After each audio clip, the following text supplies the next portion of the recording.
Hallo meine lieben Leute, heute ist mal nicht Lia da, sondern ihre Freundin Luisa und ich übernehme heute das Video, ne?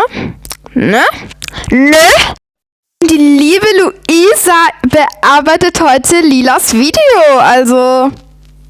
Jo! Und bevor ich hier jetzt noch das Mikro auffresse, würde ich auch sagen, let's go!